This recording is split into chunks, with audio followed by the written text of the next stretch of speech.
The state. ప్రజలు మీరు ఇచ్చిన 6 గ్యారెంటీలు చూసి కదా మిమ్మల్ని గెలిపించింది. 6 గ్యారెంటీలు అటకెక్కినాయి, వాటాల పంచాయతీలు ముందుకు వచ్చినాయి. వాటాల కోసం తనఖా చేస్తున్నారు మీరంతా.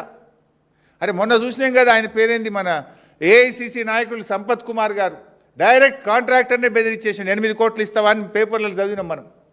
8 కోట్లు ఇచ్చేదాకా కాదు అని వాళ్ళను కొట్టుడు, బండ్లు గుంజుకునుడు. కాంట్రాక్టరే స్వయంగా పోలీస్ డిపార్ట్మెంట్కు కంప్లైంట్ ఇచ్చిండు కదా. ఏది యాక్షన్, ఏది సిట్, ఏది? మా జర్నలిస్టులను వేధించడానికి సిట్టు, ప్రతిపక్ష పార్టీ బీఆర్ఎస్ను వేధించడానికి సిట్ల మీద సిట్లు, కమిషన్ల మీద కమిషన్లు. మరి వీటి మీద సిట్లేవి, కమిషన్లేవి? నేను అడుగుతున్న, కాకీ బుక్ అందరికీ సమానమే అని నీతులు చెప్పే డీజీపీ శోధర్ రెడ్డి గారు, మీ కాకీ బుక్ కాకెత్తుకపోయిందా? ఎక్కడ పోయింది? కాంట్రాక్టర్ డైరెక్ట్గా పోలీస్ స్టేషన్లో కంప్లైంట్ ఇస్తే ఇప్పటికి ఎందుకు అరెస్ట్లు అయితే లేవు? ఏమైంది కాకీ బుక్కు? సజ్జనార్ బాగా మాట్లాడినావు కదా, మొన్న జర్నలిస్టులను బెదిరించినావు కదా.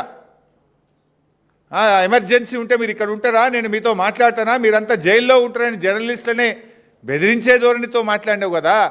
ఏమైంది నీ రూల్ బుక్కు? సజ్జనార్, నీకు ఇవేం కనబట్టలేవా? నేను అడుగుతా ఉన్నా.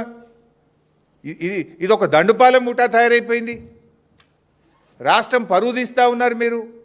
Telangana the best state in the country అని కేసీఆర్ గారు చూపించారు. పెట్టుబడులకు స్వర్గధామంగా కేసీఆర్ గారు చూపించారు.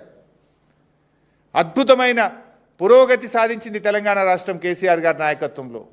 మీరు వచ్చిన తర్వాత వాటాల పంచాయతీలు, కాంట్రాక్టుల పంచాయతీలు, బెదిరింపులు, భూ కబ్జాలు, దీంట్లో మీరు ప్రగతి సాధిస్తూ ఉన్నారు. ప్రజలు అన్నీ గమనిస్తున్నారు. ఇంకో మాట వచ్చింది మొన్న మీడియాలో, రేవంత్ రెడ్డి తెలియకుండానే సిట్టేసిండ్రు అంటే. రేవంత్ రెడ్డే హోమ్ మినిస్టరు, రేవంత్ రెడ్డే ముఖ్యమంత్రి. రేవంత్ రెడ్డి తెలియకుండా సిట్టు పడుతుందా? ఎట్లొచ్చింది ఆ సిట్టు?